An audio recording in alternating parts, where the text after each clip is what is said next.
Hey, Juice. Hey, Macky. Hey, we're back with another episode of the Hidden Threads podcast, and Juice is here looking better than ever. Tell me about your shirt. I try. My shirt, my Huckleberry shirt? Yeah. That's my tribute for Val Kilmer. Val. He's gone. He left us this year, didn't he? Yes. So, he did some good roles. He played an awesome Doc Holliday. He did some other good stuff, too. So, yeah. Top Gun. Yep. When he was young, and Top Gun when he was old. You see the new one? All his stuff was good. Yeah, he's a good actor, man. Yeah, I liked him. He get cancer, right? Throat cancer, yeah. He's really unhealthy. So, with that, of course, if you got cancer, you're unhealthy, right? Yeah. You try to get better, but you can't. But right. Of course, it has nothing to do with our topic today. Of course not. We never do. But we're having a lot of things going on in the United States now where people are wanting to protest, which is great, right? Yeah. I don't mind protests, right? Do you? Nope. But they tend to push it a little far. So here's the big issue I got. So they're protesting ICE agents picking up illegals. Great. Go protest. Go wave your signs, holler and scream, as long as you got proper permission to do it and be in that area. And they're standing in front of ICE facilities, which is a federal law enforcement building. Correct? Correct. Okay. Am I right so far? Correct. Then they impede the law enforcement, the federal agents, from entering and departing the building. They stand in the way. And then they get all upset when they get arrested for that. Yeah, which is hysterical. You can't impede operations. They say, oh, we're on a public sidewalk. There is actually so many feet outside of that perimeter of that building. That's federal property at that point. So if you came and stood in my driveway and would not let me leave my house, you could be charged with kidnapping. False imprisonment, all those things. Yeah, you could be charged with that. I could get the police, and if you don't leave when they come, they could put you in the pokey. Exactly. Right? I'm going to read a couple of rules here, and then we're going to go from. I had one pulled up, Juice, and I lost it. What happened? Here we go. All right. State statute on impeding government operation. This is Alabama. I'm sure it's similar to most states. All right. Don't you agree? This is Alabama Code Title 13A, Criminal Code Section 13A-10-2, obstructing governmental operation.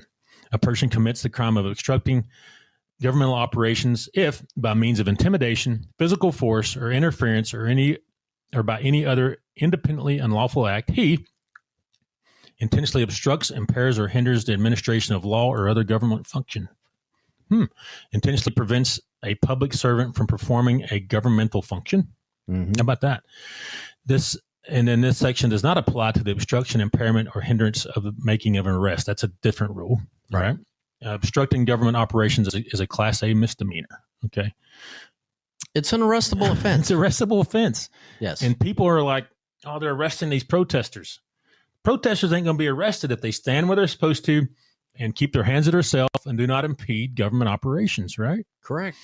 Now, as soon as you throw something at one, spit on one. Did you know there's a law that says you can assault by bodily fluid? Yes. Okay. Of course you did. You're a cop. Yes. You've had people spit on you and inmates, throw citizens. Right? Oh yeah. It can be dangerous depending on what they're throwing at you. You know, if you got some kind of disease, or we know that AIDS isn't spread that way anymore, but if they throw blood at you, definitely it could be dangerous. It's happened. They sling their junk at you, right? Yep. Throw their poo at you. Throw semen at you. Throw urine, whatever. And the big one though is they like to spit on people. Yes. And they get arrested for it because it's assault by bodily fluid. Right? Assault goes at a felony level, by the way. Correct. And as soon as you put your hands on somebody, it goes to a felony level. Right. Correct? All right. Now it's different meanings in different states. It's pretty close. Right? For here in Alabama, for the feds, it's assault. In other states like Florida, you have assault, which is verbal, and you have battery, which is the unwanted touching. Okay. So depends on where you're at. But the assault has to go to the level of they fear for their life type thing, right? No. Like if you're a cop and I walk up and say, "Screw you, cop." Okay. Is that assault? Say that. But what makes it assault though? You can say that. Or if I say, I'm going to punch you in the nose, that's assault. That turns into assault. I got you. I'm tracking now. I'm slow, man. It's all right. It's all right. I'm a C student. Assault. I'm a C student. Come on. Anyways, but like I said, now different states, different rules. I know from work in Florida, South Carolina, and here, those other states have assault and they have battery charges. Okay, batteries when there's physical touch, right? Yes. Okay. All right. But here you don't have assault. Like I can say, I'm going to punch you in the nose and it doesn't mean anything, right? No, not really. All right. I mean, technically you could. Mm-hmm. Is it not assault and battery here too? You could call it threatening a law enforcement officer. Mm-hmm. So yeah, it'd be a threat more than an assault. Yeah. Right. So okay, I got you. Yeah, threats are not good either. Right. If I threatened to beat my wife, she could have me arrested. Right. She fears for her life and all that stuff. Yeah, right? Which would be a huge mistake for you to threaten your wife. But yeah, she wouldn't call the cops. No. Now there'd be a hole dug somewhere, but it's okay. All right. She would not. She handles things the Sand Mountain way. Yes. So, old school. Yeah. But anyway, and then we get into, and these people are getting arrested because they're blocking the passage so their cars can get in and out, going to work and going to do their thing. All right. And also they're showing up where we have illegal immigrants. They've already violated the law by being here illegally anyways. Yes. Right. Yep. And number two, they typically have another charge, some kind of drug charge, assault charge or something. And these are ICE agents they're taking serving a warrant. Right. Yeah. And these people show up and try to block them from serving the warrant. Yeah. That's impeding government operations. It is. Right. And they're getting arrested. Oh, they arrested the protesters. No, let's get a little deeper. Let's go a little deeper than that. Yeah. I think it's kind of fun. I get on TikTok Live sometimes and see the protesters over in Portland at the ICE facility, and they got the blow-ups on. Oh, yeah. I think it's kind of funny, to be honest with you. It's ridiculous. But it gets to the point where when they start impeding those cars from coming in and out, or you put your hands on, or you throw a bottle rocket over that wall, you're done, man. They're doing that kind of stuff. And I think the Constitution, greatest piece of paper we have in this country. In the world. And I want you to exercise your rights. Mm-hmm. But do it under the law. Right. Don't do things that will get you arrested. Yeah. Be a peaceful protester. If you got something to say, say it. Right. I don't agree with the auditors either, but they have a right to be out there. Auditors. All right. Tell me what that is. The auditors. You haven't seen them? Mm-hmm. Oh, First Amendment right auditors. They just go out and start filming people, and people are asking them what they're doing. Mm-hmm. And then when the people get mad because they don't want to be filmed, the auditors cry victim. Right. Oh, they came after me. Mm-hmm. Okay, well, look, don't be a jerk.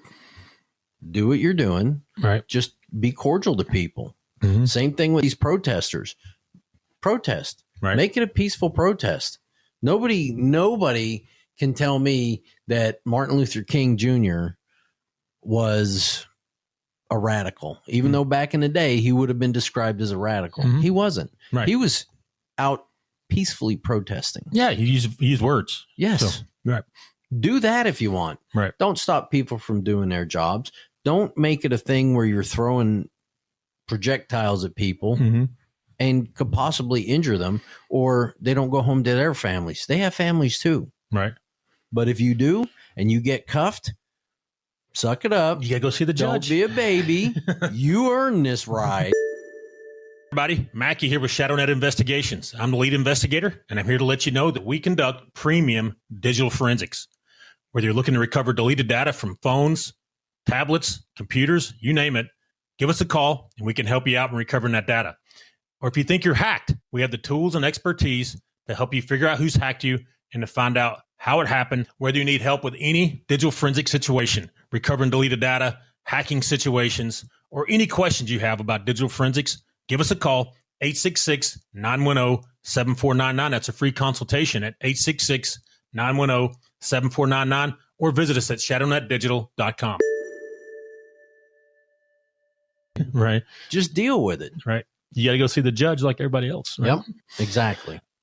The biggest question I have, though, when you see all these people out on a Tuesday afternoon, how do they? You mean the ones that aren't working? Yeah, that's what I'm too tired to do that stuff. There's stuff I don't agree with. Well, the Democrats give them whatever they need. They get like $200 a day or something. Right? Yeah. So they said they're tracking that money down, but we'll see.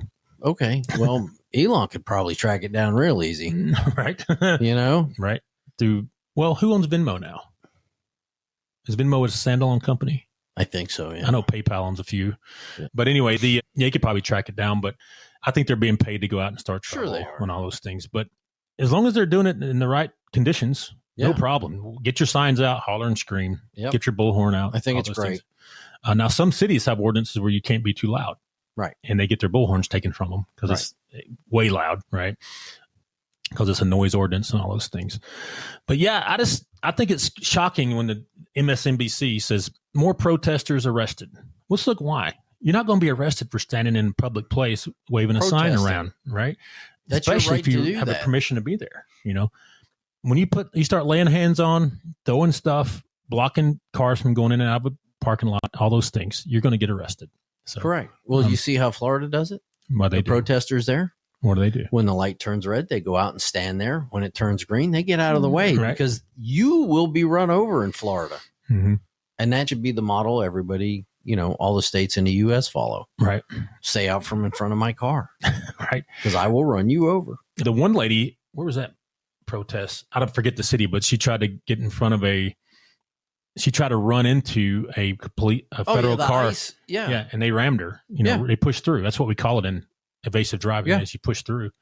And somebody got hurt, I believe. Well, wasn't the driver. Right. But it caused some trouble, you know what I mean? But and they're like, well, she got in front of it. She impeded a government operation, and it's just ridiculous that people don't know the law. And they know the law. They just know that the average American citizen doesn't read and know the law, True. But then you have officers that don't know the law either. Right. And they allow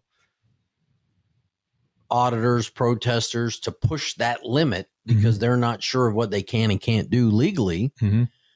So they don't immediately take them into custody. Right. Me, I'm only going to tell you once. Mm-hmm. If I have to get ready to repeat myself, you're getting tased, cuffed, you're going for a ride. Right. Period. Right. Because you're resisting arrest at that point. Yeah. Right. What do you think of the governor of Illinois and the mayor of Chicago saying they're not going to assist federal officers? Well, they don't have to. But for me, if you're an officer and you need help, when I was policing, I was on my way. Right.